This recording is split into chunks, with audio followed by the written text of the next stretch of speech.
So we will talk about E24, like option fault into slot B. You have added your card, like option card into the slot B.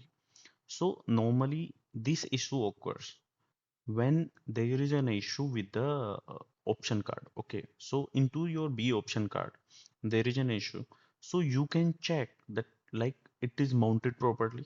Okay, or what you can do, you can like remove it and plug it again and do power off and on, check like there is no issue in that.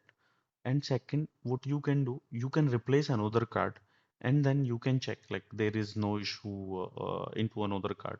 It means it could be the card could be faulty. And third thing, what you can do, like if there is no issue, like still same problem, so it means there is a problem into your slot. Okay, to reset this, you can press like AS3 and then press reset button and F0074 to clear it. And if it is like still same problem, like it is occurring same issue again and again, so you need to contact your supplier. You like your VFD need repair in this situation.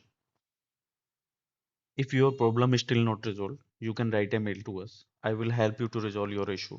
And second, I can provide you one PDF that will be what on very minimum charge, but that will help you to resolve your future upcoming issues, and it will help you like to get complete training about the VFD.